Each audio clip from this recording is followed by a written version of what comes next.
Bonsoir frères et sœurs, que le Seigneur nous bénisse richement encore ce soir. Nous sommes reconnaissants à notre Dieu pour ce privilège qu'il nous accorde de pouvoir nous retrouver encore dans sa maison ce soir.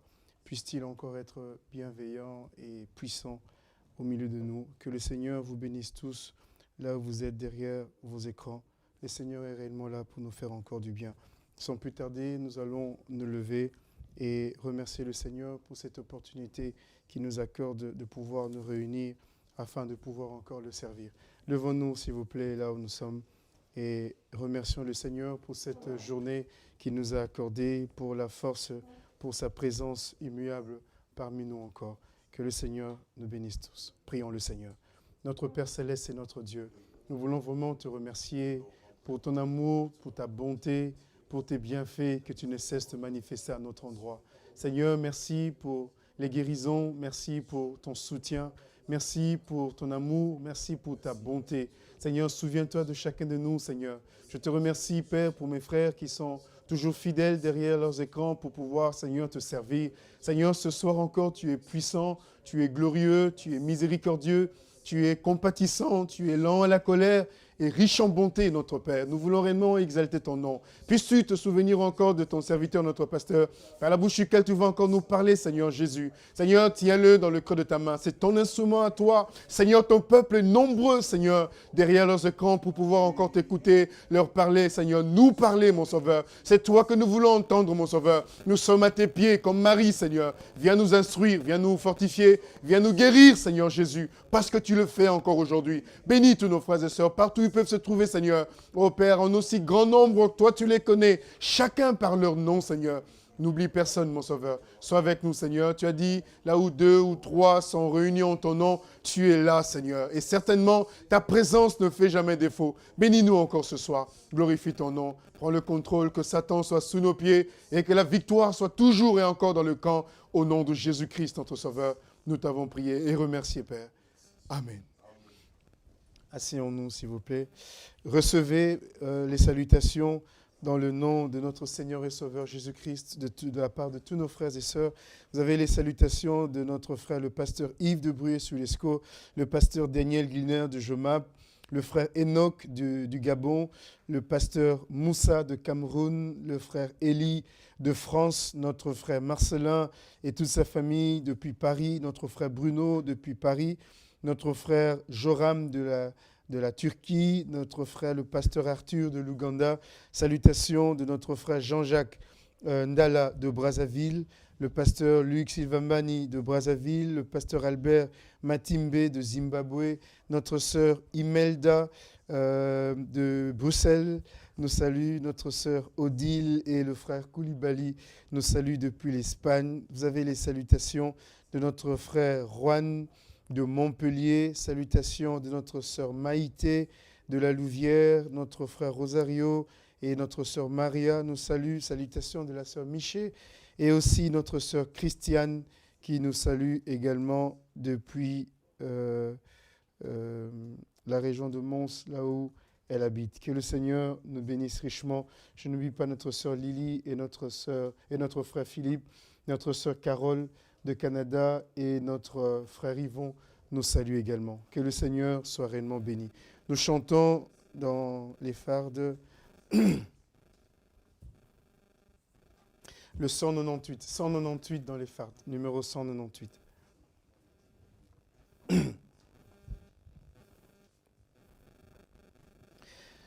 J'ai longtemps erré sans guide, altéré de vrai bonheur, mais hélas, mon cœur avide ne trouvait que la douleur.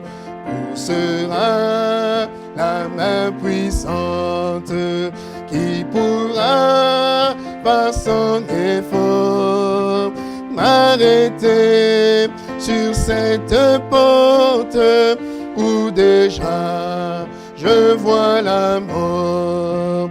Un sauveur, Jésus lui-même, eut pitié de mon effroi. Il me dit, pécheur, je t'aime, que verser mon sang pour toi. Oh Jésus, ta main puissante m'a sauvé de mon tombeau, et tu combles mon attente par le don d'un cœur nouveau. J'ai saisi cette assurance, ce pardon il m'a porté. J'ai livré sans résistance tout mon cœur, il le voulait. Oh Jésus, ta main puissante m'a sauvé de mon tombeau, et tu combles mon attente par le don d'un cœur nouveau. Dans mon cœur impur, infime, je reçus le Saint-Esprit, et ce sang divin m'affirme que je suis à Jésus-Christ. Oh Jésus, ta main puissante m'a sauvé de mon tombeau, et tu combles mon attente par le don d'un cœur nouveau. Maintenant, de joie en joie, ton sauveur me fait marcher, car la paix que Christ m'envoie, nul ne peut me l'arracher. À ce Jésus qui me donne et sa paix et son amour, à Jésus je m'abandonne désormais et sans retour.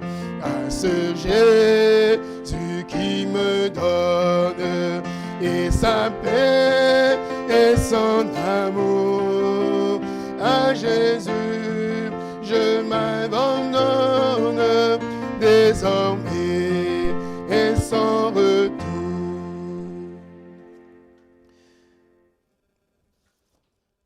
Tout joyeux, bénissons le Seigneur. C'est le 271, 271A dans les fardes.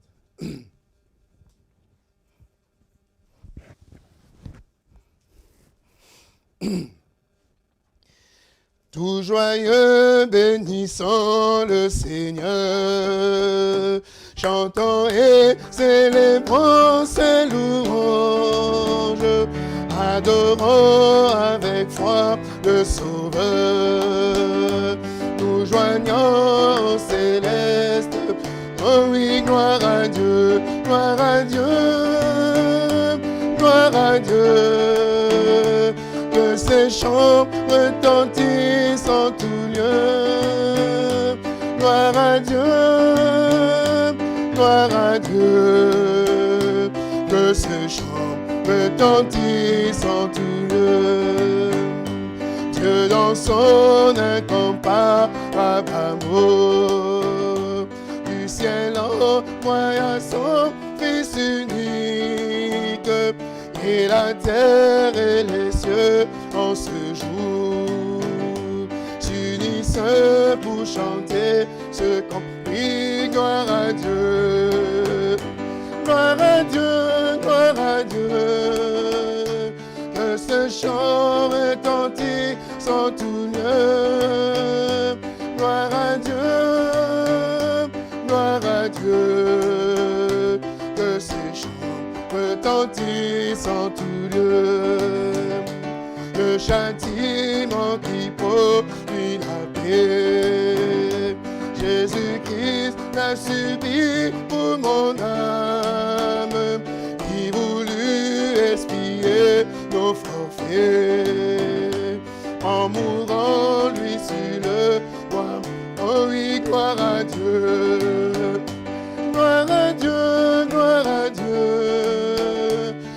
ce chant retentisse en tout pays, gloire à Dieu, Dieu, gloire à Dieu, que ce chant retentisse en tout lieu.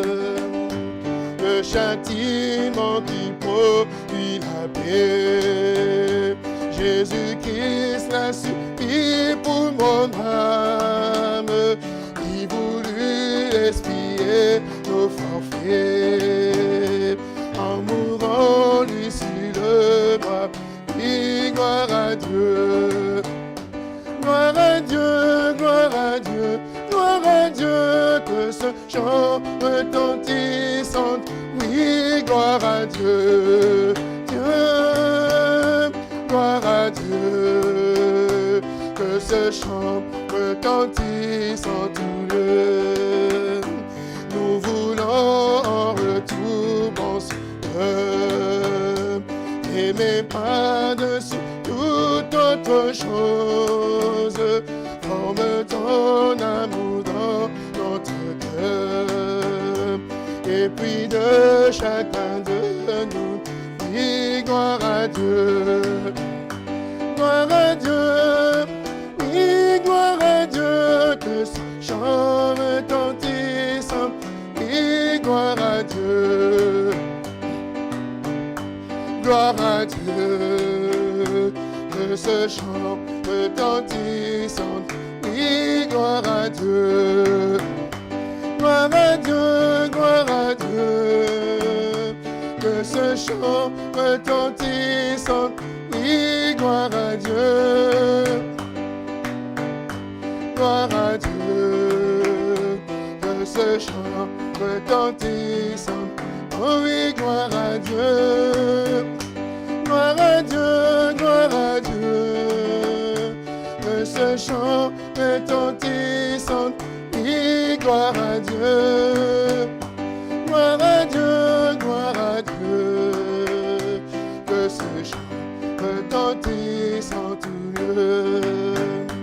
Nous voulons en retour, mon Sauveur, aimer par-dessus toute autre chose, forme ton amour dans notre cœur, et puis de chacun de nous, oui, gloire à Dieu, gloire à Dieu, gloire à Dieu, que ce chant retentisse en oui, gloire à Dieu, gloire à Dieu, gloire à Dieu, que ce chant retentisse. Jésus agit encore, alléluia, Jésus agit encore, alléluia, amen, comme le jour de la Pentecôte, Jésus agit, amen, Pentecôte, Jésus agit encore, Jésus parle encore, alléluia, Jésus parle encore, alléluia, amen, comme le jour de la Pentecôte, Jésus parle, amen, Pentecôte, Jésus parle encore, Jésus guérit encore, alléluia, Jésus guérit encore, alléluia, guérit, amen, comme le jour de la Pentecôte, Jésus guérit, amen, Jésus guérit encore, Jésus libère encore, alléluia, Jésus libère encore, alléluia, Jésus libère encore, amen, comme le jour de la Pentecôte, Jésus libère, amen, comme le jour de la Pentecôte, Jésus libère encore. C'est vrai, notre Dieu et notre Père, Tu libères encore aujourd'hui, Seigneur. Tu délivres, mon Sauveur. Oh, l'ennemi n'a aucun pouvoir sur nous, Seigneur Jésus.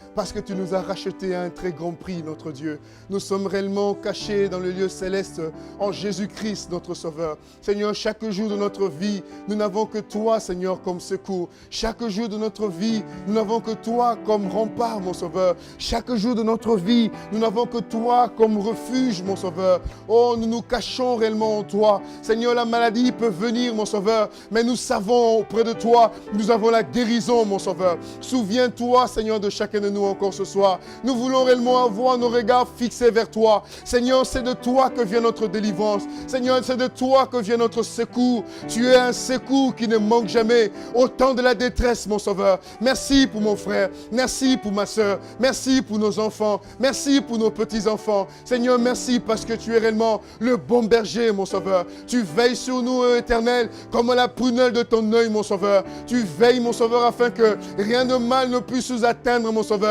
Tu as dit dans ta parole que le malheur atteint souvent le juste, mais l'Éternel en délivre toujours. Nous avons une pensée ce soir encore pour notre frère héritier, mon Sauveur. Oh, je te remercie, mon Sauveur, parce que tu es celui qui restaure, tu es celui qui guérit, tu es celui qui bénit réellement. Et quand tu bénis, quand tu guéris parfaitement, mon Sauveur, qui soit aussi dans le creux de ta main. Et tous les autres, mon Sauveur, nos frères et sœurs, partout ils peuvent se trouver, qui soient gardés dans le creux de ta main. Merci pour ta victoire. Merci pour ta présence parmi nous. Seigneur, nous remettons ton serviteur entre tes mains. Puisses-tu encore une fois le remplir de ta présence, mon Sauveur. Ce soir, nos frères et sœurs et chacun de nous, Seigneur mon Dieu, nous sommes venus vraiment pour t'écouter, mon Sauveur, pour entendre encore ce que toi, tu as préparé pour nous ce soir, mon Sauveur. Laisse que nous soyons attentifs, mon Dieu, mon roi, que réellement la distraction soit éloignée de nous, mon Sauveur, même dans nos maisons, mon Sauveur. Nous voulons vraiment être respectueux, Seigneur, aux choses qui te concernent, mon Sauveur.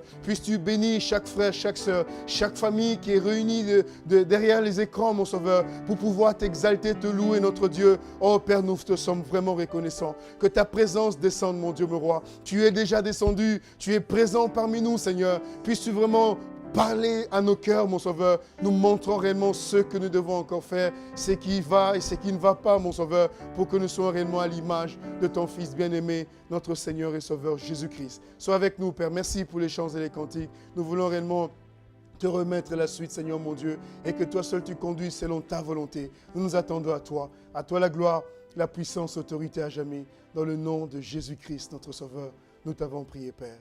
Amen. Que le Seigneur nous bénisse richement. Levons-nous, s'il vous plaît. Nous allons lire un psaume.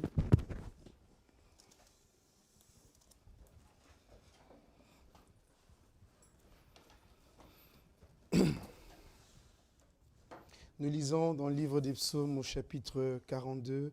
Psaume chapitre 42. Nous lisons la parole du Seigneur. Psaume chapitre 42, nous lisons la parole du Seigneur.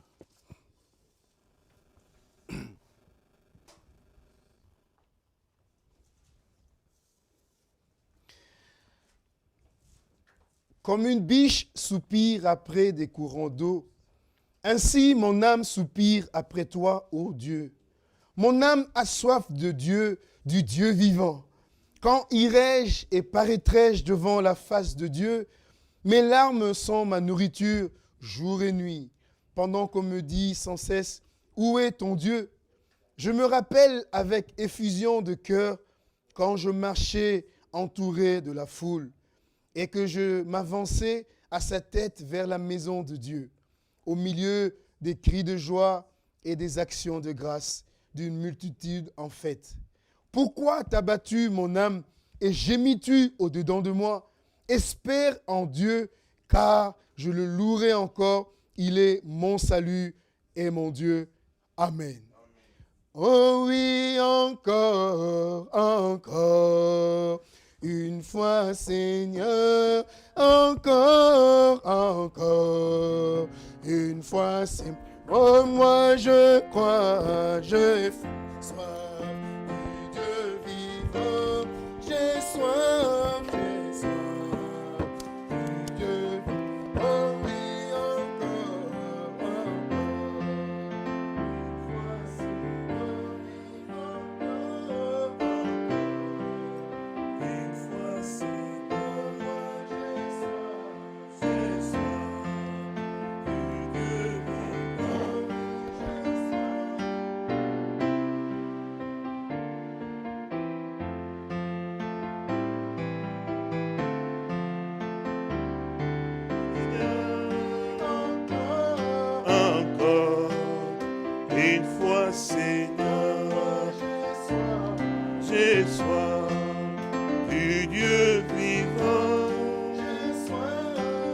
ce soir du Dieu vivant. Notre Père Céleste, notre Dieu, nous nous réjouissons de ta bonté aussi à notre endroit, et ce privilège de pouvoir encore nous retrouver, Père. Nous te remercions vraiment pour notre précieux frère Christian. Tu as réjoui nos cœurs, mon bien-aimé Père Saint, de ce que nous pouvons l'avoir encore aujourd'hui et voir aussi Père Tébissant aussi restauré. Tu es le Dieu qui guérit, le Dieu qui soutient, le Dieu qui fortifie. Merci vraiment de l'avoir relevé, Père. Madame, te loue encore ce matin, ce soir, Père Tébissant Dieu, pour ta miséricorde à notre endroit, parce que c'est toi qui pardonnes. La Bible nous dit que le pardon se trouve vraiment auprès de toi, au Dieu du ciel, en fait qu'on puisse te craindre, Père. Oh Dieu, si toi tu pardonnes, qui pourra ne pas pardonner, mon bien-aimé Père Tébissant, parce que c'est toi qui pardonnes les hommes, Seigneur. Merci encore parce que tu es réellement notre soutien, notre secours. Louange à toi encore pour les cantiques que nous avons chantés, aussi pour les psaumes que nous avons été lus. C'est vrai, notre âme soupire après toi. Et surtout, dans des conditions telles que nous sommes encore aujourd'hui, mon bien-aimé Père Tébissant, nous désirons vraiment te voir. Nous désirons vraiment, Père Tébissant, Dieu, que tu sois toujours et en permanence avec nous, mon bien-aimé Père Saint. Sois béni encore, Père Tébissant, Dieu, pour tous nos frères et sœurs qui sont en connexion, que Dieu attendre aussi, Père Saint-Dieu, qu'ils soient aussi bénis pour leur patience aussi, mon bien-aimé Père Saint-Dieu. Louange et honneur à toi pour ta bonté. Viens encore en aide à chacun de nous. Viens encore en aide, Père Tébissant, parce que tous nous avons besoin de pouvoir réellement aussi avoir la lumière encore qui continue à pouvoir éclairer encore dans ce temps où nous sommes, mon bien-aimé Père. Tu es cette lumière, mon bien-aimé Père Tébissant. Ne passe pas le chemin, bien-aimé Père Saint-Dieu. Éclaire-nous encore davantage, mon Dieu, et conduis-nous encore davantage, Père, parce que nous voulons avoir de clarté en clarté, Père. Béni soit ton Seigneur encore pour tout ce que tu as fait, les guérisons que tu as eu à pouvoir aussi manifester, mon béni, Père Saint-Dieu, les délivrances également, Père Tébissant. Sois béni. Merci pour ce que tu fais. Nous avons ainsi prié, Père Saint, au nom de Jésus-Christ. Amen. Que le nom du Seigneur soit béni, que son Saint-Nom soit glorifié. Vous pouvez vous asseoir et nous nous réjouissons toujours lorsque nous avons des moments comme ceci où nous pouvons nous retrouver aussi ensemble avec vous qui êtes à l'écoute dans différents endroits. Nous remercions Dieu, notre Seigneur, qui a gardé chacun de vous. Et nous le remercions aussi pour toutes les requêtes qu'il exauce aussi, parce que nous avons eu aussi des témoignages des uns et des autres, lorsque nous avons eu à pouvoir implorer la grâce de notre Dieu pour nos frères et sœurs aussi, qui ont été aussi affaiblis par les situations dans lesquelles aussi nous trouvons. Vous savez, notre corps est un corps humain, et aussi, il y a aussi des faiblesses que nous avons. Mais le Seigneur nous a fait la promesse que réellement que par sa maîtrise sur nous avons donc la guérison. Qu'il soit donc béni et qu'il vous bénisse aussi chacun de vous et que vous soyez aussi fortifiés aussi et dans la foi, de manière à ce que nous comprenions que tout ce qui arrive sur la terre, rien, comme nous l'avons souvent dit et répété encore davantage, rien ne peut surprendre notre Dieu. Il est Dieu, c'est pour ça qu'il a toujours répété en disant que je suis l'alpha et l'oméga, le commencement aussi et la fin.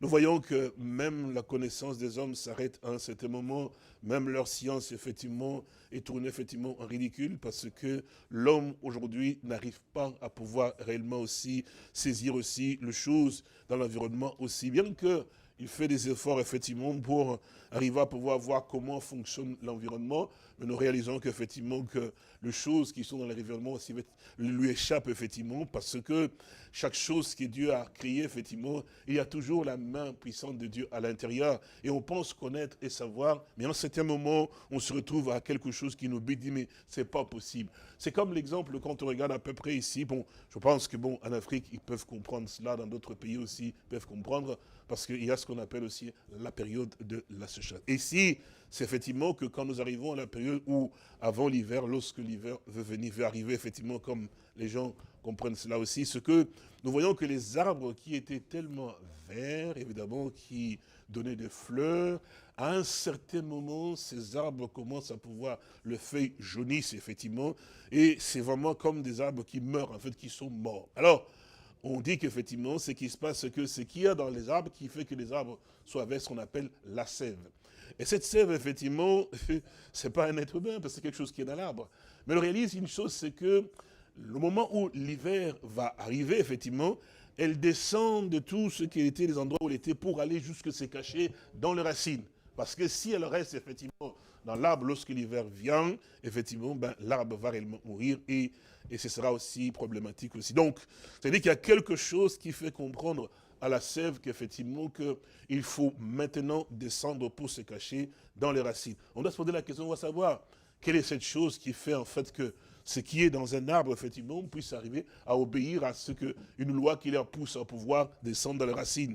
Et c'est un homme ou bien quoi exactement? Parce que si on peut dire oui, c'est effectivement la nature, mais en fait, mais comment est-ce que la nature peut réfléchir qu'effectivement il faut maintenant que je puisse arriver à pouvoir descendre? C'est là que l'homme peut étudier les branches, les herbes, l'herbe effectivement et les feuilles effectivement, mais à un certain moment, il y a toujours quelque chose qui échappe, et c'est ce qu'on appelle le mystère. Et ça, c'est ce que le Seigneur, notre Dieu, nous montre aussi même tout au long de la parole de Dieu, de sa parole, effectivement, qu'il a eu à pouvoir prononcer et démontrer, effectivement, qu'il est Dieu. Et à cette parole, effectivement, il y a toujours un mystère. Et c'est pour ça que lorsque le Seigneur parlait, effectivement, dans le livre de Matthieu en parabole, à la foule qui était arrivée, qui était là, effectivement, et les disciples ont posé la question, mais pourquoi leur parles-tu en parabole? Puis le Seigneur lui leur a répondu, mais à vous, il vous a été donné de connaître les mystères du royaume des cieux. Et nous remercions Dieu de ce qu'effectivement, qu'il nous a accordé cette grâce aussi de pouvoir comprendre les choses que la pensée humaine, effectivement, la compréhension humaine, effectivement, ne peut pas arriver à pouvoir saisir, mais qui, simplement, les choses qui appartiennent au domaine, effectivement, spirituel. C'est pour ça que nous comprenons qu'effectivement, que la Bible nous fait comprendre que l'homme spirituel, il juge de tout. Et cet homme-là, il a la grâce de pouvoir réellement aussi comprendre les choses qui sont dans le monde, effectivement aussi, et les choses aussi qui sont donc dans les domaines spirituels. Parce que nous sommes en même temps aussi êtres humains physiques, capables de tenir les choses matérielles, parce que nous sommes dans un monde physique, mais aussi en même temps aussi être spirituel, parce que nous sommes aussi en communion avec le monde spirituel aussi, que nous ne voyons pas de nos yeux, mais que nous croyons effectivement, parce que nous sommes dedans, puisque nous en bénéficions effectivement aussi de ce qui en est de l'autre côté, parce que nous avons reçu ce qu'on appelle les arts de l'esprit, ce qui fait que nous faisons donc partie d'un royaume que les yeux humains ne peuvent pas voir. C'est pour ça que quand nous prions, nous disons, notre Père qui est aux cieux, et que ton nom soit sanctifié, que ton règne vienne, et que ta volonté soit faite sur la terre comme au ciel, effectivement. Nous comprenons que nous sommes, effectivement, comme la Bible le dit, citoyens des cieux. C'est-à-dire que nous marchons dans ce monde ici, mais sachant que nous ne sommes pas de ce monde et que nous sommes des pèlerins et des voyageurs, effectivement. Et la grâce que Dieu nous a accordée en tant que croyants, c'est de pouvoir maintenant arriver à pouvoir comprendre, effectivement, aussi le monde naturel dans lequel nous sommes et aussi le monde aussi spirituel, effectivement. Et nous y sommes bien parce que nous n'avons pas cherché à comprendre cela avec notre intelligence naturelle parce que ça ne peut pas marcher puisque l'intelligence naturelle nous a été donnée pour que nous comprenions les choses naturelles qui sont donc sur la terre, effectivement, puisqu'elles sont donc naturelles, il faut l'intelligence naturelle. Mais, pour comprendre les choses surnaturelles et spirituelles, alors là, il nous faut quelque chose d'autre. C'est pour ça que notre maître, le Seigneur Jésus-Christ, lorsqu'il était sur la terre, je crois que beaucoup se souviennent, dans le livre de Jean, au chapitre 3, lorsque Nicodème vint vers lui, de lui qui était le chef, effectivement, et il vint venir de lui, effectivement, il dit, Rabbi, ça veut dire maître, nous savons que tu es un docteur venu de Dieu, parce que personne ne peut faire les choses que tu fais si Dieu n'est avec lui. Oh oui, ça c'est merveilleux, ils avaient quand même réalisé que le Dieu surnaturel, le Dieu d'Abraham, puisqu'ils étaient quand même enseignés dans les choses aussi spirituelles et qu'ils ont eu à pouvoir aussi expérimenter aussi les surnaturels, parce que si Israël existe aujourd'hui, que les Juifs existent, c'est qu'il y a eu le surnaturel. C'est surnaturel, c'est quoi, effectivement? Eh bien, un homme comme Abraham, avancé en âge, effectivement, et Sarah, effectivement, sa femme qui était aussi stérile, effectivement, ménopausée, de cet homme-là et de cette femme, effectivement, vieille, sans espérance, il n'y avait pas de possibilité, effectivement, Dieu a fait sortir un peuple. Il a dit à Abraham, que Sarah, ta femme ici, t'enfantera un fils, et tu l'appelleras du nom d'Isaac. Et puis il continue à dire, en Isaac sera nommé pour toi une postérité. Eh bien, ce que nous voyons, les enfants d'Israël, c'est du surnaturel. Donc Dieu a fait quelque chose pour rendre témoignage, effectivement, que ce ne sont pas les choses naturelles qui peuvent prévaloir sur les choses spirituelles. C'est toujours le spirituel qui a les dessus sur les naturels, comme nous pouvons le voir dans les Saintes Écritures, que ce que nous voyons n'a pas été fait à partir de choses visibles, mais par la parole de Dieu. C'est comme ça que nous reconnaissons, que nous croyons, et que c'est la vérité, que toutes ces choses visibles qu'on voit ont été donc créées par de surnaturel. Donc, la parole de Dieu, effectivement. La parole de Dieu, comme les Saintes Écritures le dit, effectivement. Nous comprenons qu'effectivement, que c'est cela que nous, comme nous disons, effectivement, alors le Seigneur lui répond à Nicodème en lui disant, il faut que vous naissiez de nouveau. Et ça, c'était quelque chose de tout à fait frappant pour un homme qui était un docteur de la loi et qui ne se rendait pas compte qu'il avait pris des choses de Dieu, qu'il avait amené un peu à la compréhension tout à fait naturelle pour que ça soit compris avec l'esprit humain. C'est souvent cette erreur que nous commettons tous d'une certaine manière ou d'une autre. On veut rendre les choses de Dieu un peu plus, pas un peu plus, mais plus rapprochées à notre compréhension naturelle avec notre logique, notre intellect, effectivement. Sans se rendre compte, c'est comme cela que l'homme est aujourd'hui. Et cet homme-là s'appelle effectivement aussi le croyant. En fait, il a tendance à pouvoir souvent utiliser son intelligence pour saisir effectivement quelque chose qui est en rapport avec la parole de Dieu. Et cet homme-là ne peut pas être un croyant. C'est un intellect, effectivement, c'est quelqu'un qui a une connaissance tout à fait des choses de Dieu, mais qui n'est pas vraiment un croyant. Parce que quand on parle du croyant, on a une référence, effectivement, que les Saintes Écritures nous donnent, effectivement. Il s'agit d'Abraham, effectivement. Donc, quelqu'un qui croit quelque chose qui n'a pas eu à pouvoir toucher, certaine manière, mais qui croit comme si déjà il l'avait touché. Parce que lorsque Dieu dit à Abraham, il dit, Abraham, donne-moi ton fils, là, effectivement, Isaac, et nous avons vu Abraham, le croyant, qui s'éleva effectivement, Genèse chapitre 21, je pense que je me souviens, qui s'éleva effectivement avec ses serviteurs jusqu'à là, en montagne, où Dieu lui a dit que je te montrerai la montagne, effectivement. Et arrivé là, et voilà que il dit à ses serviteurs, il dit, vous restez ici, là, moi et l'enfant, nous monterons là, effectivement, pour aller adorer. Et après avoir adoré, moi ici, Abraham, avec mon fils ici, Isaac, nous reviendrons vers vous. Or, Dieu lui avait dit, viens m'offrir donc ton fils Isaac en holocauste. Abraham est monté là-bas, il avait la foi que lorsqu'il arriverait là-bas sur place et qu'il fendrait son fils, effectivement, Dieu avait la capacité de pouvoir le ressusciter. C'est pourquoi que quand il est monté avec son fils, il dit, mais père, il dit, mais voici les couteaux, voici les feux. L'enfant répondit en disant, Abraham répondit, il dit, mais oui mon fils, il dit, mais alors où est, l'enfant dit, mais où est l'agneau pour l'holocauste? Et le père Abraham qui répond à son fils, il dit, le Seigneur notre Dieu lui-même se pourvoira de l'holocauste. Oh, Dieu du ciel, il aime le croyant. Il n'aime pas les croyants qui se disent croyants, lui-même à sa façon à lui, mais il aime le croyant que lui appelle croyant. Parce que le croyant que Dieu appelle croyant, c'est celui-là dont les Saintes Écritures nous fait savoir qu'effectivement que mon juste, la Bible dit donc, le juste vivra donc par la foi. Donc, le croyant est celui qui vit toujours par la foi. Et c'est là que l'Écriture nous fait comprendre aussi que la foi est une ferme assurance des choses qu'on espère. Parce que nous mélangeons effectivement notre intellect avec la parole de Dieu, c'est à ce moment-là que nous avons des doutes, on fait des difficultés pour progresser et avancer. Ça fait partie de l'homme, effectivement, aussi. La science ayant mis aussi sa main là-dedans aussi, l'homme est entre les deux, effectivement, aussi. C'est pour ça que vous voyez que tous ces hommes-là, qui disaient donc être des croyants, comme il en a parlé aussi à Nicodème, effectivement, un docteur de la loi, l'homme s'est tenu là et dit, mais c'est pas possible. Comment est-ce possible que... Il a raisonné. Lui, il dit, Rabbi lui dit, il a appelé Rabbi, parce qu'il dit, mais tu es un docteur venu de Dieu. Alors si tu es un docteur venu de Dieu, et que Dieu a confirmé, effectivement, que ton ministère, que toi, tu es vraiment de Dieu, alors laisse que ma foi s'appuie sur ce que tu dis, c'est que toi, tu es, effectivement. Alors il dit, il a bien fait l'éloge, effectivement, cela. Alors maintenant, il dit, bon voilà, alors comme tu as fait l'éloge en disant que voilà, tu es un docteur de Dieu, donc tu crois que la parole de Dieu. Alors, voici ce qu'il faut, effectivement, il faut naître de nouveau. Alors là, les docteurs a tremblé, les docteurs a dit, mais je crois qu'il a dans son esprit, il s'est dit, mais cet homme, il a un sérieux problème. Ah oui, puis il va dans la logique humaine, qui fait que nous, les humains, effectivement aussi, et ça, le grand danger, effectivement, nous qui disons croyants, effectivement, aussi. Surtout dans un temps comme celui-ci, comme nous le disions, effectivement, on dévie en plus.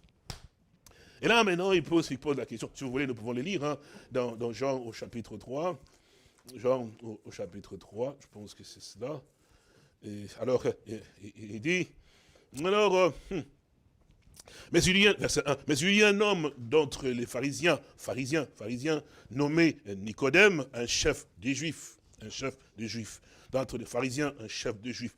Je le rappelle encore pour que vous puissiez comprendre. Les pharisiens étaient vraiment des moïsistes, effectivement, des gens qui mangeaient Moïse, assis dans la chair de Moïse, qui, en tout cas, c'était l'adoration de Moïse, effectivement, les principes de Moïse. Donc, on ne va pas trouver quelque chose qui soit, en fait, en dehors de ce que Moïse dit. Donc, toujours Moïse, et puis, ils doivent tout faire pour que ce soit comme Moïse l'a dit. Alors, il dit, et lui qui vint, lui, donc, auprès de Jésus de nuit, et lui dit, Rabbi, nous savons que tu es un docteur venu de Dieu, car personne ne peut faire ces miracles que tu fais si Dieu n'est avec lui. C'est une bonne et glorieuse déclaration qu'on peut faire, disons, dire à quelqu'un que, en tout cas, nous avons tous constaté qu'en tout cas, si Dieu n'était pas avec toi, sûr et certain que ces choses qui se passent ne pouvaient pas se passer, mais nous avons réalisé que Dieu est vraiment avec toi. Alors on dit ça, quand on dit ça, ce qu'on a reconnu que c'est la main du Seigneur, ce n'est pas l'homme, mais c'est la main du Seigneur. Alors, obéissons alors. Alors il dit ici, verset 3, c'est le Seigneur qui dit, Jésus lui répondit, en vérité, je te le dis, si un homme ne naît de nouveau, il ne peut voir le royaume de Dieu. Là, il prend un langage tout à fait spirituel, parce que c'est toujours comme ça, et le Seigneur Dieu a toujours été comme ça, il n'est pas charnel, il n'est pas terre à terre, en fait. Donc, les paroles qui sortent de la bouche de Dieu sont esprit et vie. Donc, il ne parle pas pour pouvoir parler, en fait. Nous sommes des humains, les choses mélangées avec notre intellect, mais lui, il est Dieu, effectivement. Et la parole qui sort, c'est la parole qui est esprit et vie, qui crée aussi, qui transforme aussi, et qui est la parole qui a la vie en elle. Alors il dit qu'il faut réellement naître de nouveau parce que personne ne peut voir. Si un homme n'est né de nouveau, il ne peut voir le royaume de Dieu. Verset 4. Nicodème lui dit, comment un homme peut-il naître quand il est vieux? Donc il s'est référé à lui, à son intellect, et qui a vu son état aussi. Là, c'est déjà un blocage, en fait, d'une certaine manière ou d'une autre, en fait. C'est que c'est pas aussi facile. En rapport avec Abraham, effectivement, c'est que quand Dieu lui a parlé, la Bible nous dit qu'effectivement, espérant contre toute espérance, il ne considéra point que son corps était déjà usé et que Sarah n'avait plus la possibilité de pouvoir un enfant. Mais ayant une pleine conviction que ce que Dieu promet, et c'est Dieu est vraiment capable de pouvoir accomplir ce qu'il promet. Là, nous comprenons effectivement la réaction d'un croyant avec la foi, effectivement, en face de la déclaration que le Seigneur, notre Dieu, fait effectivement à l'endroit de la personne, effectivement. Oui, une question peut aussi sortir d'une certaine manière, mais c'est une question qui peut aller dans le sens de pouvoir davantage recevoir quelque chose. Mais quand il a posé cette question ici dans l'état dans lequel il s'est trouvé, parce que vous allez comprendre la différence, c'est qu'effectivement, l'homme m'a dit, mais il a posé la question pour montrer au Seigneur qu'effectivement, que c'est quand même pas possible, puisque tu utilises quelque chose qui dit qu'il faut naître de nouveau. Parce que, vous me direz peut-être, les gens qui écoutent, qui vont dire, mais frère, peut-être qu'il avait posé la question. Mais la question est celle-ci, mon frère. Vous ne devez pas oublier que Nicodème était un chef, que la Bible dit ici, donc, il dit, c'était un pharisien, et puis qui était un chef de juifs. C'est-à-dire que quelqu'un qui avait la connaissance des Écritures. Qui pouvait, un pharisien, les pharisiens se battaient avec les sadducéens dans les Écritures. Et vous n'avez pas compris ici. Donc, ils voulaient montrer aux gens qu'effectivement, qu'eux, ils connaissaient beaucoup mieux. Et ils savaient effectivement, donc, c'est-à-dire qu'ils avaient la compréhension de la manière juste, effectivement, de voir, effectivement. Et c'était des enseignants. Donc, c'est-à-dire qu'ils voulaient montrer à celui qui vient de lui parler, effectivement, parce qu'il est quand même venu, son Dieu, effectivement, et puis il dit, mais il paraît qu'il faut naître de nouveau. Donc, il a voulu lui montrer qu'en fait, mais en fait, il y a un problème, parce que dans ta déclaration, attends, je vais te montrer quand même qu'il y a un problème. Comment quelqu'un qui est vieux?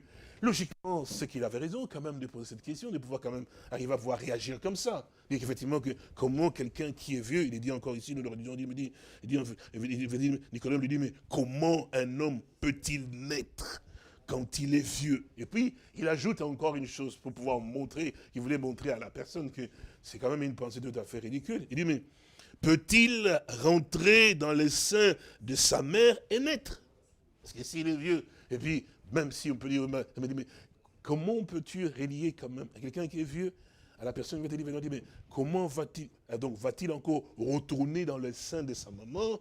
et encore, la maman puisse encore l'enfanter, parce que tu veux parler effectivement de la nouvelle naissance. C'est pour que vous compreniez, parfois on peut se poser la question, oui, mais vous cherchez. Non, vous comprenez effectivement la pensée humaine qu'avait effectivement cet homme dans son raisonnement. Évidemment, si on prend le parallèle avec Abraham, juste simplement cela avec Abraham, et Abraham qui était avancé en âge et sa femme qui était aussi stérile, aussi ménopausée, il pouvait dire à Dieu, mais mon Seigneur Jésus, mon Dieu, mais maintenant regarde encore, les années sont passées, ça va faire maintenant 5 ans ou 6 ans, il y a un souci quand même, c'est vrai quand même, bon, mais tout de même ça fait 5 ans, maintenant bon 10 ans effectivement aussi, je n'ai rien vu, et puis bon, Sarah, comment ça va se faire, parce que ça fait 5 ans, je suis toujours vieux. Et ça fait 15 ans, je suis toujours vieux. Non, la Bible dit d'Abraham que, espérant contre toute espérance, malgré qu'il pouvait voir effectivement que parce que humainement parlant, avec la logique humaine, c'est impensable qu'un homme vieux et qui continue à pouvoir vieillir et que la femme qui continue à pouvoir être ménopausée, perdant des dents parfois effectivement, puisse quand même s'y attendre à avoir un enfant. Non. Et la Bible nous fait part effectivement qu'Abraham a attendu pendant 25 ans. Donc on comprend la différence, effectivement, de raisonnement, de la façon de pouvoir percevoir. Parce que, vous vous souvenez, dans les Saintes Écritures, je pense qu'il y a, dans Psaume, je vois Proverbe au chapitre 8 ou 9, effectivement aussi, il y a quelque chose qui nous est dit dans le Proverbe, en fait. Et regardez bien, cela, je crois qu'on va retourner vite là-bas, puisqu'on retournera aussi dans Jean au chapitre 3. Proverbe au chapitre, je pense que c'est cela, 8 ou 9, juste comme ça, mais on a trouvé un peu cela. Et puis nous allons lire cela aussi. Et voilà. Proverbe. Et voici donc où nous y sommes. Proverbe au chapitre 9. Attendez, oui. Chapitre 8, je pense. Oui, attends, voilà. Nous l'avons lu une fois ici. Proverbe 8, il nous dit, la sagesse n'écrit-elle pas, l'intelligence n'élève-t-elle pas sa voix? C'est au sommet de hauteur près de la route, c'est à la croisée de chemin qu'elle se place, à côté de porte, à l'entrée de la ville, à l'intérieur de porte, elle fait entendre ses cris. Homme, c'est à vous que j'écris, et ma voix s'adresse au Fils de l'homme. Stupide, apprenez les discernements. Insensé, apprenez l'intelligence. Écoutez, car j'ai de grandes choses à dire, et mes lèvres s'ouvrent pour enseigner ce qui est droit, car ma bouche proclame la vérité, et mes lèvres ont un horaire le mensonge. Toutes les paroles de ma bouche sont justes et n'ont rien de faux ni de détourné. Toutes sont claires pour celui qui est intelligent et droites pour ceux qui ont trouvé la science. Préférez mes instructions à l'argent et la science alors le plus précieux, car la sagesse vaut mieux que les perles, et elle a plus de valeur que tous les objets de prix. Moi, la sagesse, je pour demeure les discernements, et je possède la science de la réflexion. La crainte de l'Éternel, c'est la haine du mal, l'arrogance et l'orgueil, la voix du mal et la bouche perverse. Voilà ce que je déteste. Les conseils et les succès m'appartiennent. Je suis l'intelligence. La force est à moi. Par moi, le roi règne et les princes ordonnent ce qui est juste. Et par moi, gouvernent les chefs et les grands et tous les juges de la terre. J'aime ceux qui m'aiment et ceux qui me cherchent me trouvent. Avec moi, évidemment, ce sont donc la richesse et la gloire, les biens durables et la justice. Mon fruit est meilleur que l'or pur, et mon produit est préférable à l'argent. Alors, vous avez remarqué ici, il dit au verset 12, il dit, moi, la sagesse, je pour demeure les discernements, et je possède la science de la réflexion. L'être humain normal, effectivement, avec la nature de l'homme comme nous sommes, nous avons aussi la capacité de pouvoir réfléchir naturellement. Mais l'homme spirituel aussi, il a aussi une réflexion spirituelle. Et ça, c'est la grande différence que nous devons arriver à pouvoir comprendre effectivement par rapport aux deux personnes, comme Nicodème et aussi avec Abraham. Qu'est-ce qu'Abraham a eu à pouvoir aussi avoir comme réflexion? Est-ce que la Bible nous fait comprendre? Il nous a dit, là, quand Abraham a exprimé ce qu'il dit, il eut une pleine conviction que ce que lui promet, il est aussi capable de pouvoir l'accomplir. Donc, il a réfléchi spirituellement en disant, mais c'est Dieu ici, celui quand même qui a eu à pouvoir faire ce que l'homme est, c'est lui aussi qui donne aussi, qui fait enfanter, qui rend aussi, etc. Et puis, il dit effectivement, s'il a fait une promesse, à démontrer qu'il a dit, mais il a la capacité de voir quand même accomplir sa parole.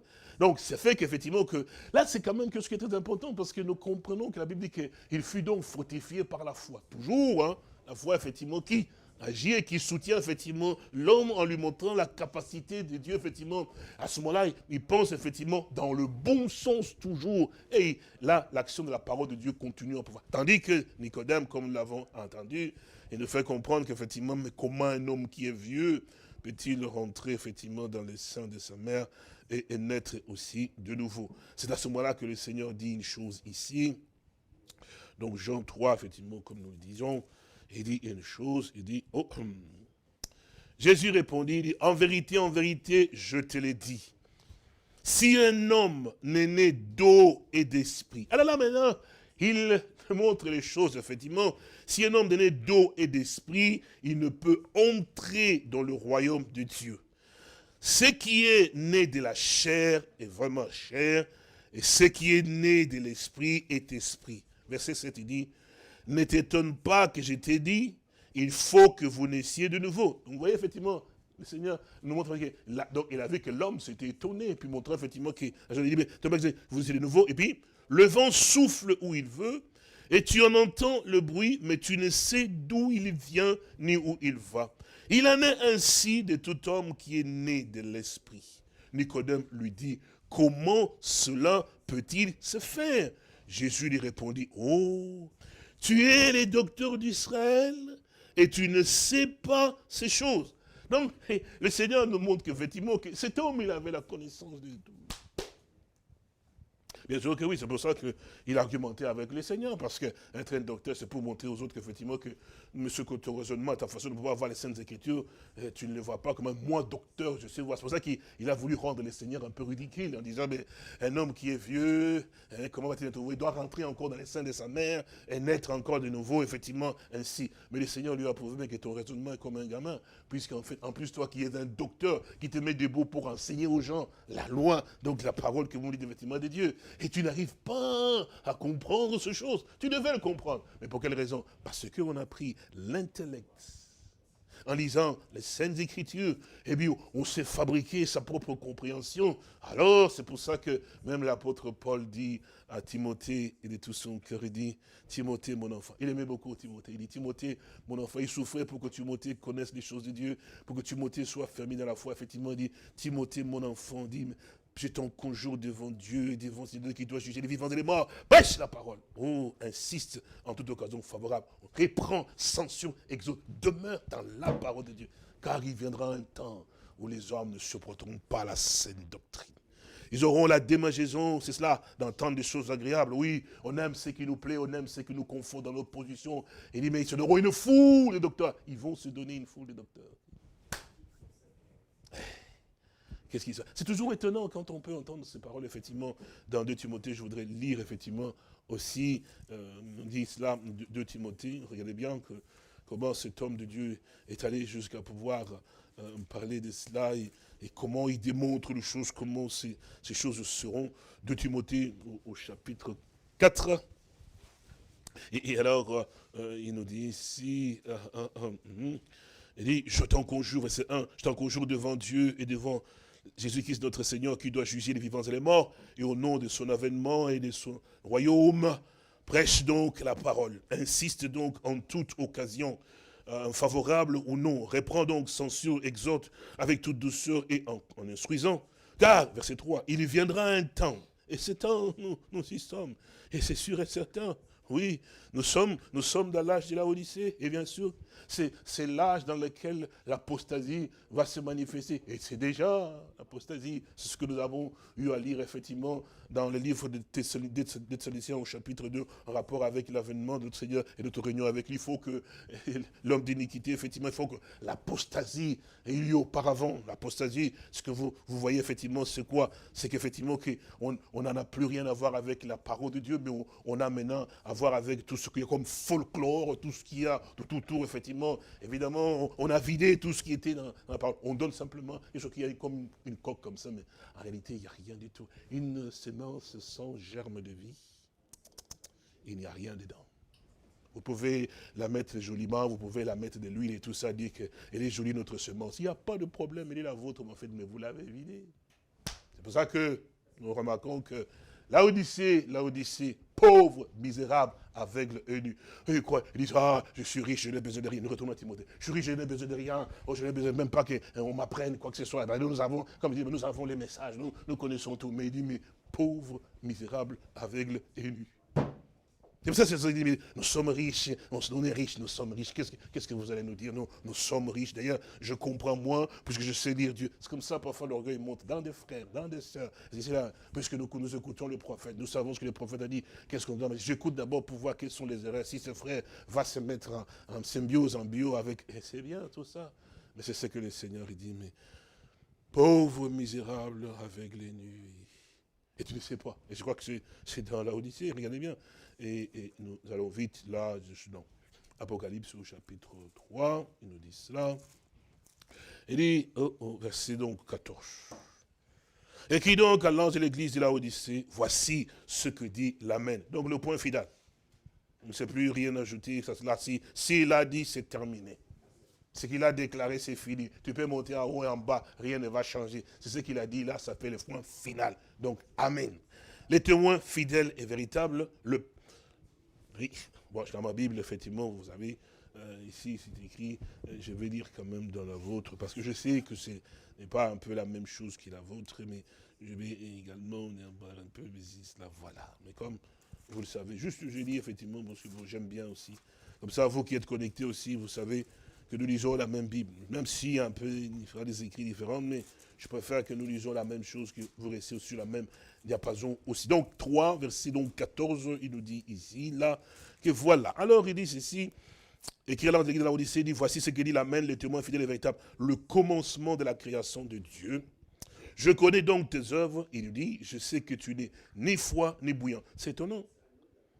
Alors qu'on voit que aujourd'hui, comme mon précieux frère Jonas me disait l'autre fois, dit, dans une rue, tu peux trouver 10 ou 20 églises. Alors imaginez une rue, 10 ou 20 églises. Mais alors, dans les autres rues, et dans toute la ville, alors l'or. Donc ça veut dire qu'un dimanche, mais je crois que les anges descendent. S'il y a un temps où il y a des églises, où il y en a des églises où on loue, on devait appeler ce temps un temps chaud. Et là, les seigneurs, quand ils regardent, quand vous voyez, les gens sont chauds, dans les églises, ils sont, alléluia, comme j'entendais là, comme ça, on prie, toujours en langue. Bon, je ne suis pas contre, je dis, donc ils prient en langue, je crois qu'ils devaient être tous loin. Ils prient en langue, effectivement, puis bon, les autres, effectivement, donc avec eux. Donc ce sont des églises qui sont tellement si chaudes et tout ça, on sent qu'alors là, que c'est vraiment les temps, on peut dire que c'est vraiment les temps où ils sont chauds. Mais quand l'Esprit du Seigneur regarde ces temps, qu'est-ce qu'il nous dit? Oh! Il dit ceci, verset 14 que nous avons lu. Il dit, je connais tes œuvres, je sais que tu n'es ni froid ni bouillant. Donc tout ce qu'on fait là dans les églises, que l'on voit tout ça, avec toutes ces choses qu'on voit, ce n'est que de la comédie en fait. C'est pas moi. On peut dire, oui, les frères, les versets. Non, c'est la Bible dont je dis. Donc, ce n'est que de la. Donc, aux yeux de Dieu, ce n'est que de la comédie. Ça ne sert à rien. Oh oui. Maintenant, ça nous rappelle ce que le Seigneur, il est vraiment Dieu de sa parole. Ah oui. Ça nous rappelle ce qu'il a dit lui-même dans Ésaïe chapitre 28. Je pense que c'est cela.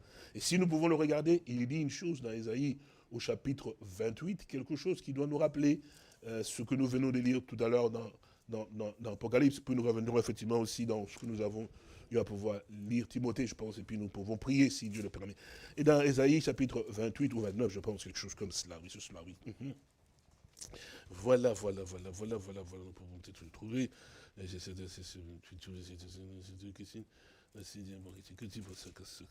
Voilà, c'est peut-être, c'est 29. Ésaïe 29, il dit, voilà. Ésaïe 29, le verset, je vais lire verset 9, oui, le verset 11, il dit, Ésaïe 29, verset 11, il dit, mais toute la révélation est pour vous comme les mots d'un livre cacheté, que l'on donne à un homme qui sait lire en disant, lis donc cela, et qui répond, je ne l'ai point, car il est cacheté. Ou comme un livre que l'on donne à un homme qui ne sait pas lire en disant, lis donc, et qui répond, je ne sais pas lire. Verset 13, il dit, le Seigneur dit, quand ce peuple s'approche de moi, il m'honore de la bouche et des lèvres. C'est pour ça qu'on entend qu'il chante tellement fort. Il y a beaucoup de choses qui se passent là-bas. Vous entendez des cités. Et puis, mais son cœur est éloigné de moi. Et puis il continue en disant, et la crainte qu'il a de moi, qui pense, ah, nous avons la crainte de Dieu, nous ne pouvons pas faire ceci, hypocrite. Il dit, la crainte qu'il a de moi n'est qu'un précepte de tradition humaine. Il n'y a rien qui vient vraiment de la sincérité. Non, les hommes et les femmes aujourd'hui, se disent croyants, sont des comédiens. Enfin, aux yeux du Seigneur, sont des comédiens. C'est pour ça que plus loin dans Isaïe au chapitre, il dit, mais je déteste vos cantiques, je déteste tout cela. Ce sont des comédiens, mais ils ont fait oh, beaucoup. Alors quand on voit ça, nous, humainement parlant, quand on aurait dit, mais oh là là là là là, ça, Dieu doit être content. C'est un temps chaud comparé au temps de Luther, effectivement, où c'était, mais et c'est là qu'il dit que nous retournons. Chapitre 3, et nous relisons rapidement. Il dit, je sais que tu n'es, oui, je sais que tu n'es ni froid ni bouillant. Puisses-tu être froid ou bouillant? Ainsi donc, parce que tu es tiède, et que tu n'es ni froid ni bouillant, je te vomirai de ma bouche. C'est cela en fait, les temps, comme vous le savez, et nous comprenons que Dieu est vraiment sage. Et c'est pour cela que dans ces temps dans lesquels nous vivons, il fallait que Dieu, notre Seigneur, puisse vraiment agir d'une manière aussi puissante pour démontrer qu'il demeure le même hier, aujourd'hui et éternellement. Et c'est comme cela, comme dans le livre de 2 Rois, au chapitre 18, je pense, des choses comme cela, où Élie devait se mettre au milieu du peuple et poser la question. Il dit, mais jusqu'à quand clocherez-vous de deux côtés, un pied ici, un pied là? Ni froid, ni bouillant. Il dit, mais jusqu'à quand? Il faut quand même que vous puissiez faire un choix. Donc, ça veut dire que tout était mélangé, on ne savait pas si c'était Baal, et c'est aussi la même chose aussi dans ces temps où nous vivons. Nous avons amené, effectivement, dans ce que nous appelons nos églises, le monde en plein, le monde en plein, le monde en plein. J'étais étonné, vous savez, moi je ne cherche pas, c'est comme ça que ça arrive, et moi j'étais, un jour, je crois que j'étais en train de... Oui, c'était en fait une émission, on disait que c'était un prédicateur, je ne sais pas s'il était d'abord musicien, c'était un musicien puis devenu prédicateur, c'est comme s'il était mort, et je sais pas, bon, parlait des choses comme ça, puis j'étais un peu intrigué d'entendre qu'il était mort, musicien, puis il est devenu, donc il est vivant, et qu'il est devenu prédicateur. Je voulais savoir quoi. Mais je vois le monsieur qui vient, qu'on a invité à l'émission, et il était habillé là avec une veste ici, un truc comme étoile ici, avec des grands couturiers, enfin des couturiers qu'on a lavé avec un truc là, assis avec des bandelettes là. Et les journalistes qui disent, révérend, je ne vais pas citer son nom. Il dit, vraiment, nous sommes contents que vous puissiez revenir. Et puis, mais révérend, vous n'avez pas changé.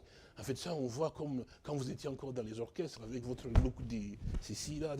Alors il dit, vous savez que ces gens-là qui s'habillent comme les musiciens là, nous aussi, nous sommes des enfants de Dieu. Donc les enfants de Dieu, on peut encore faire encore plus. Parce que mais en fait, on voyait l'esprit du monde dans la personne, les mêmes esprits qu'il avait, qui pouvaient être dans le monde. Donc c'est seulement un changement. Même les costumes n'ont même pas changé, simplement les langages. C'est-à-dire que les mondes étaient toujours là, et puis bon, on a mélangé ça avec Dieu, et on amène effectivement tous les saletés du monde avec ça.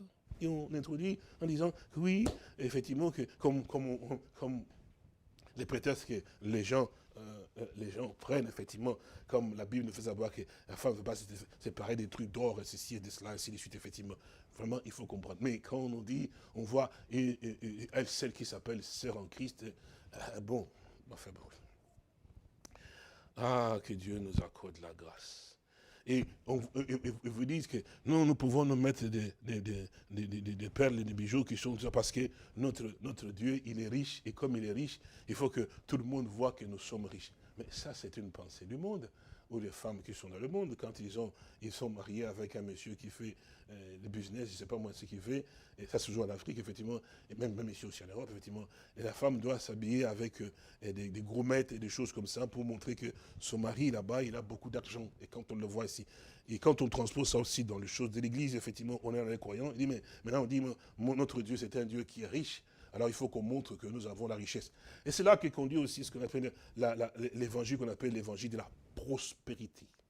Où toutes les églises, c'était l'évangile des démons. Les églises sont plongées là-dedans. Et puis d'ailleurs, les auteurs de cet évangile-là, l'un d'eux s'est repenti, que Dieu le soutienne et qu'il le bénisse, parce que, oui, vous connaissez bien, il s'est repenti en disant, nous avons prêché un évangile qui est faux.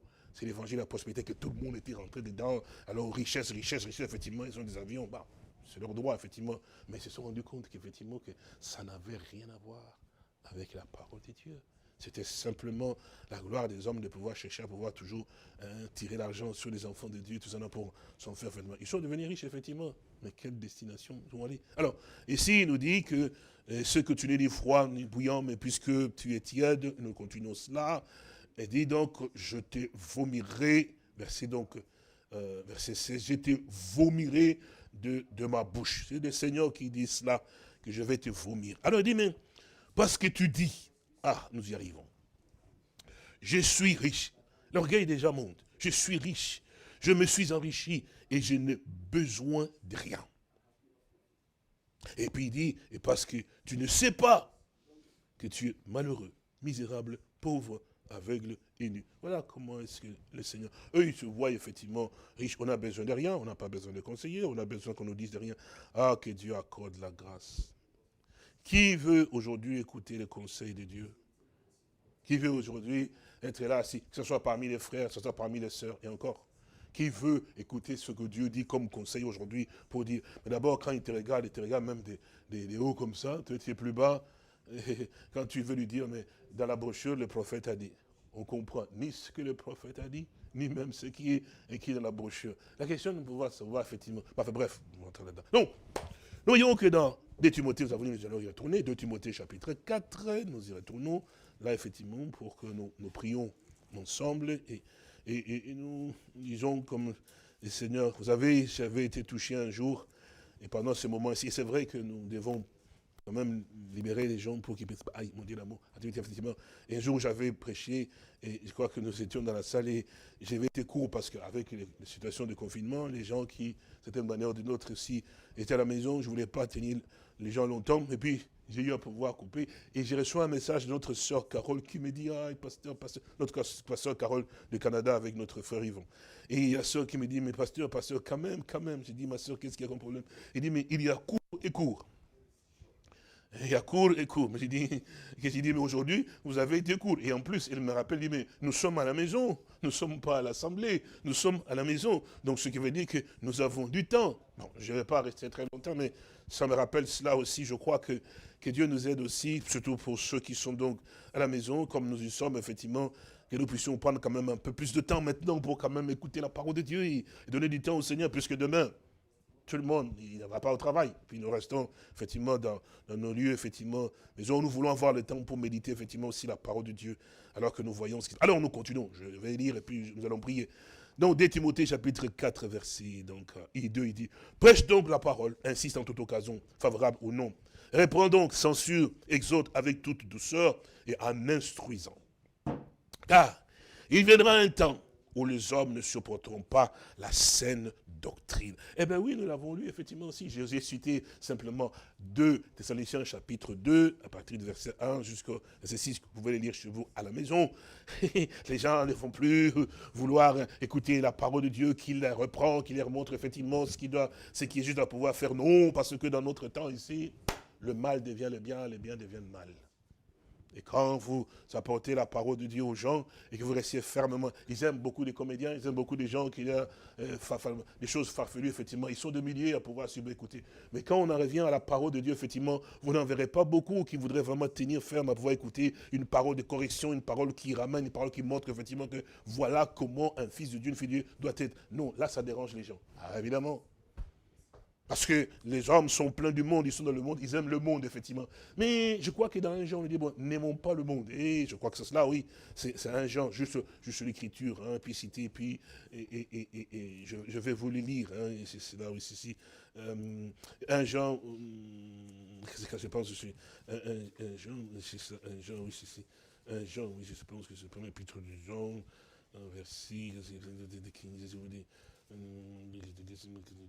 verset 15. Donc, Jean chapitre 2, verset 15, il nous dit, n'aimez point le monde, ni les choses qui sont dans le monde.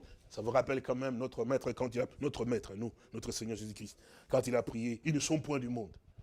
Et le monde les a haïs. Pourquoi? Parce que je leur ai donné les paroles que tu m'as données. Ils ont reçu. Que Dieu soit béni, qu'il nous accorde la grâce. Il dit, n'aimez point le monde, ni les choses qui sont dans le monde.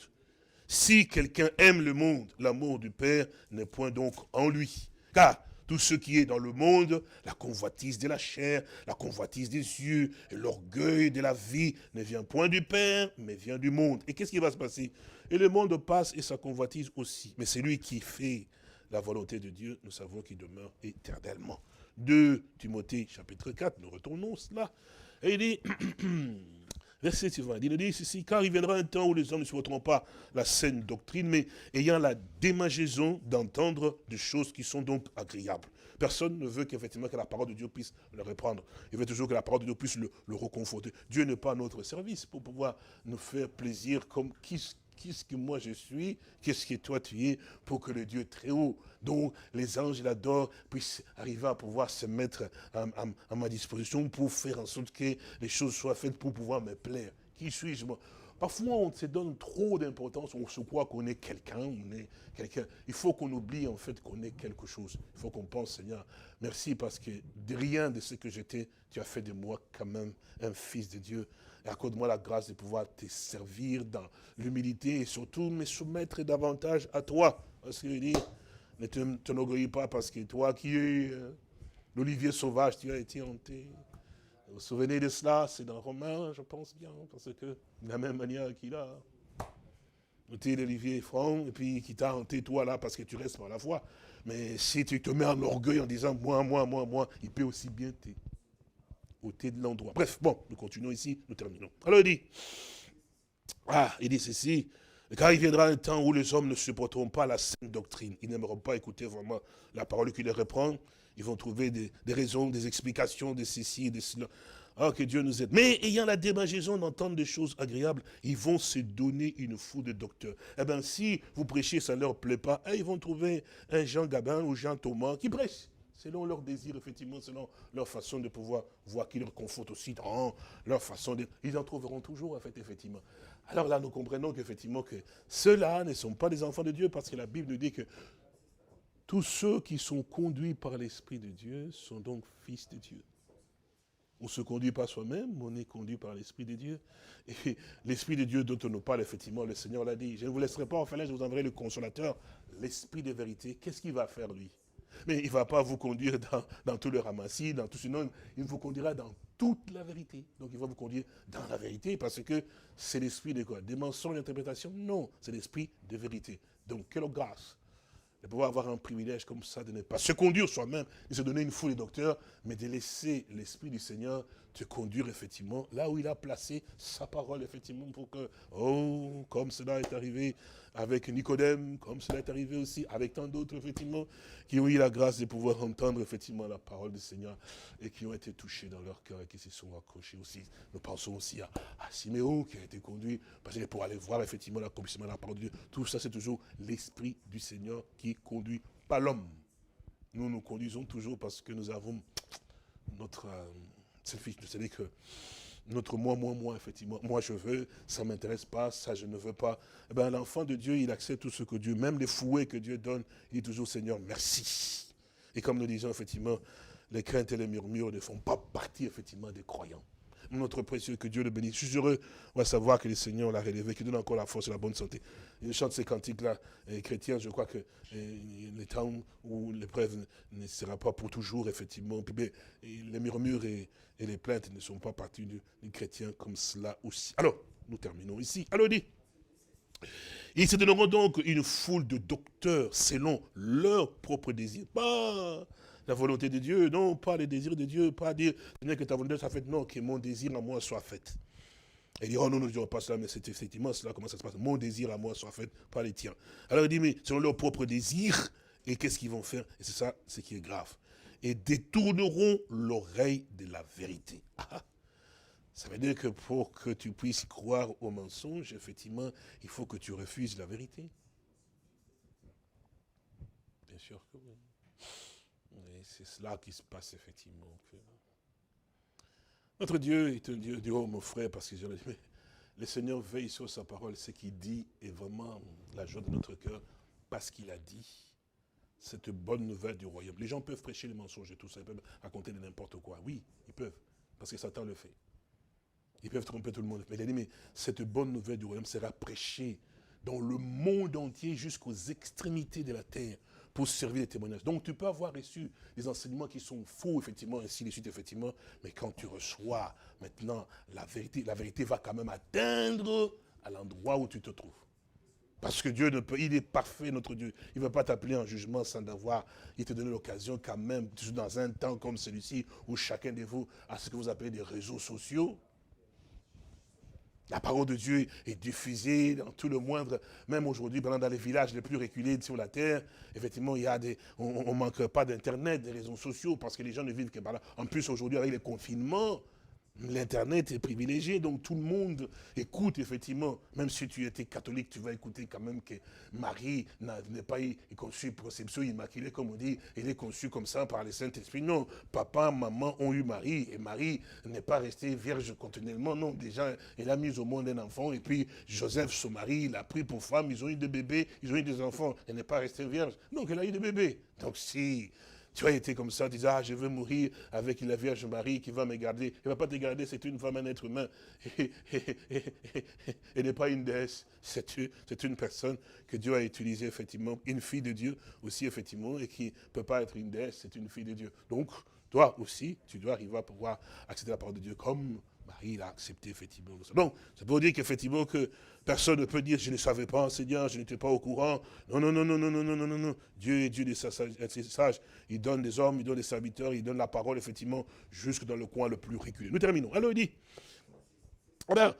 détourneront l'oreille de la vérité et se tourneront vers les fables. Et c'est ça, effectivement, la manière dont les choses vont se passer et qui se passent encore jusqu'à aujourd'hui. Nous, implorons la grâce du Seigneur qui nous aide à ce que nous puissions être ramenés dans les choses qui concernent Dieu. Et nous voulons simplement prendre plaisir dans la parole de Dieu, non pas dans une sémence qui a été donc vidée de son contenu, effectivement, mais nous voulons avoir la sémence qui donne la vie, celle qui, lorsque nous la recevons, elle nous transforme aussi.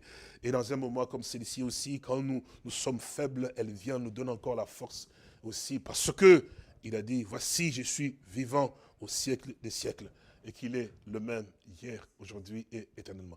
Que le Seigneur notre Dieu vous bénisse richement, qu'il vous fortifie, mes frères et sœurs, vous qui êtes en connexion. Parfois, on a des petits soucis avec la connexion ici, vous connaissez les combats que nous avons, et j'implore la grâce du Seigneur, que le Seigneur m'aide pour cela aussi, qu'il y ait aussi une discipline dans cela aussi. Mais sachez que quand il y a parfois des retards, qu'il y a un petit problème technique, mais soyez patients pour ne pas, et pendant ce temps que vous voyez que qu'il y a un petit souci, vous priez pour nous pour que les choses se mettent aussi en place. Que Dieu vous bénisse, vous qui avez prié aussi pour notre précieux frère Christian, nous avons la joie de pouvoir le voir aussi aujourd'hui. Que le Seigneur le bénisse richement aussi. Nous sommes reconnaissants à notre Dieu pour cela. Et puis pour notre bien-aimé frère aussi Prosper, qui est sorti aussi des soins intensifs, comme notre frère, le pasteur Daniel Gliner, m'a informé aussi aujourd'hui. Il était donc heureux aussi de voir que le Seigneur, notre Dieu, exauce les prières pour ce cas aussi, comme vous l'entendez. Oui, il avait le corona, comme vous l'entendez, ce virus-là, mais nous avons tous prié. Dieu a fait sortir notre frère et il va vraiment bien. Et nous prions aussi que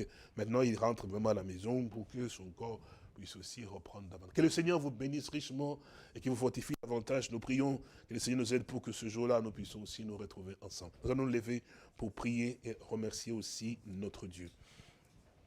Notre Père et précieux Sauveur, nous tenons devant ton trône de grâce et de miséricorde, réalisant combien tu aimes l'homme, bien-aimé Père Saint-Dieu, car jusqu'aujourd'hui encore, tu cherches encore à ce que les derniers puissent entrer, mon bien-aimé Père Tubissant. Tu utilises les moyens que tu veux, Seigneur Père Saint-Dieu, et nous croyons et nous comprenons effectivement que ta main est tellement puissante, mon roi. C'est vrai, nous avons aussi prié pour notre bien-aimé frère héritier. Oh Dieu, cet enfant, tu donnes aussi à toi qui ne se sent pas tellement bien, mais nous avons confiance que toi qui relèves encore davantage, mon roi, tu le fasses encore, Père Saint, pour notre bien-aimé frère modeste, Père Saint, oh Dieu, notre sœur Maria, oh Dieu, notre frère Rosario, Père Saint, tous tes enfants à toi, mon bien-aimé Père, oh Dieu, nous pensons aussi à notre sœur Esther là-bas, Père Tubissant, oh Dieu, nous l'avons tout cela, oh Dieu, pour qui nous avons représenté les requêtes devant toi, mon bien-aimé Père Saint, oh Dieu, nous te prions aussi, le fils de notre bien-aimé frère Coco, Père oh Dieu, qui est Marvin, nous implorons ta grâce parce que tu es le Dieu qui connaît, le Dieu qui soutient, le Dieu qui guérit, nos enfants, Père Tubissant aussi, ceux qui ne sont pas bien aussi, nos petits-enfants, au Dieu, tout ton peuple à toi, qui soit gardé, protégé, béni Père Saint-Dieu, nos époux. Seigneur, nous te remercions parce que tu es réellement notre soutien, notre secours. À toi la gloire, à toi l'honneur et la puissance, mon roi. Merci encore pour ce temps et le moment, parce que nous voulons persévérer davantage, pouvoir te servir comme tu le veux, Seigneur. Que tu sois donc béni et glorifié, car nous t'avons ainsi prié, au nom du Seigneur et Sauveur Jésus-Christ. Amen.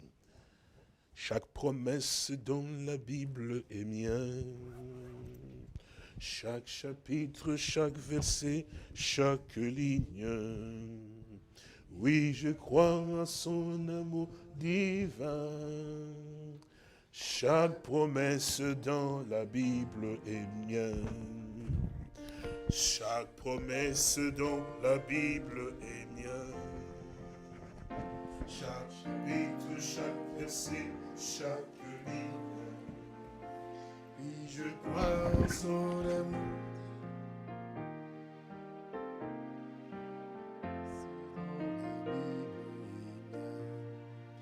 Levons-nous, nous allons prier et remercier le Seigneur pour ce qu'il a fait pour nous encore aujourd'hui. Que réellement le Seigneur nous fortifie et qu'il nous garde toujours dans sa paix et dans son amour. Que sa parole que nous écoutons soit réellement notre bouclier. Dieu notre Père Céleste, nous voulons vraiment te remercier pour la réunion de ce soir, mon Sauveur. C'est vrai que par nous-mêmes, nous n'arriverons pas, mon Sauveur, mais toi seul, tu es celui qui nous conduit en toutes choses. Merci pour la parole que tu as mise dans la bouche de ton serviteur. Père, qu'elle puisse réellement nous fortifier et nous éclairer encore davantage. Seigneur, nos yeux sont fixés vers toi, car tu es notre guérison, tu es notre secours, mon Sauveur. Bénis chaque frère et chaque sœur là où il se trouve, mon Dieu, mon Roi, que nous puissions réellement être toujours conduits par toi. Seigneur, garde-nous, Seigneur, encore cette nuit, que nous puissions être dans le creux de ta main, mon Sauveur. Et si telle est ta volonté, je dis, nous viendrons encore, Seigneur, pour te servir, Seigneur, notre Dieu. Père, nous remettons ce pays entre tes mains, mon Sauveur, que tu puisses réellement prendre le contrôle. Tu as dit que nous devons même prier pour nos autorités, mon Sauveur. Accorde-leur la grâce, parce que toute autorité vient de toi, notre Dieu. Prends le contrôle, Seigneur. Dispose toutes choses selon ta volonté. Que les plans des hommes soient en échec, mon Sauveur, mais que le plan de Dieu seul s'accomplisse, mon Sauveur. Bénis-nous, protège-nous, Éternel. Au nom de Jésus-Christ, notre Sauveur, nous t'avons prié et remercié, Père. Amen.